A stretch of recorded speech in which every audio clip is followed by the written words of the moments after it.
Hi, Dave Smith with Officer.com here, and I just want to go over some refreshers today for signs and symptoms of somebody who's being deceptive or extremely anxious, and maybe they actually want to hurt us. We'll never know in a contact till it hits the fan, so we need to be attending to what a person's body and eyes and mind are telling us. And the thing that's so important here is that very often we get used to dealing with people who are leaking anxiety all the time. We're giving them a citation. Well, they're thinking, oh my gosh, what's my spouse going to say? What's my boyfriend, my girlfriend? What's my insurance company going to say? So they leak anxiety. So what happens is we start getting to where we just expect it and we ignore it. And a lot of times ignoring that anxiety response, those leaking signs of tension and anxiety from some, maybe in fact they're actually planning on hurting us, or they're hiding criminality. And we're ignoring it because we're just thinking, just another nervous citizen. And this is why it's so important you refresh yourself in what are the things, what is lie spotting? What are you seeing when somebody's lying to you? What are you seeing when somebody's being overly anxious or stressed?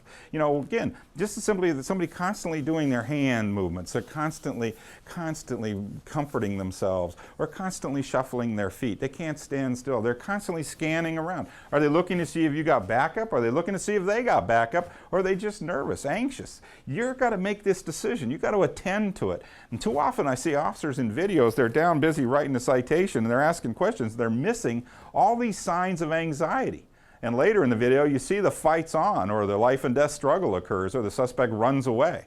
And that's why I want to pay attention. When you ask a question, look up in their eyes. How do they react? Do they look away? Do they look down? Are they formulating an answer? Are they trying to remember what they saw, or remember how they feel? Or are they making up stuff? All these things you want to watch, because those eyes are critically important. The eyes are the windows of the soul, as we say, and this is the kind of thing we want to pay attention to. Simple things like that. And again, you don't just stare at it, you're mentally prepared, you're thinking about it.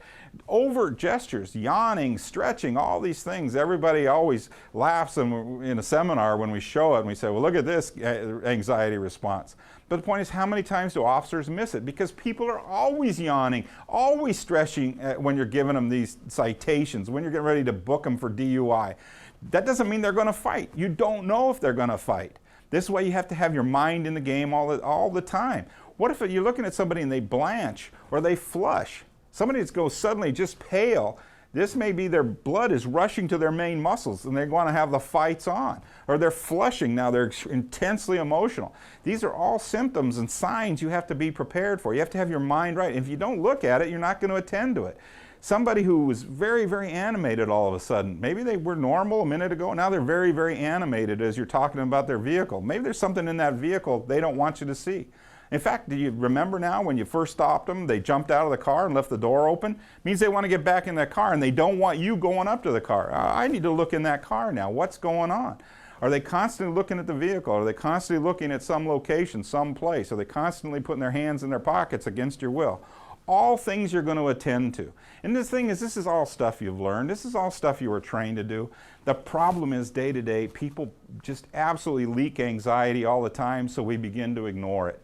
Stop ignoring it, start reading it again. Makes you safer, makes your backup safer, and it makes you a better investigator. Remember, every traffic stop is an investigation. So let's investigate. Let's keep catching bad guys and let's stay safe. Until next time, I'm Dave Smith. We'll see you again.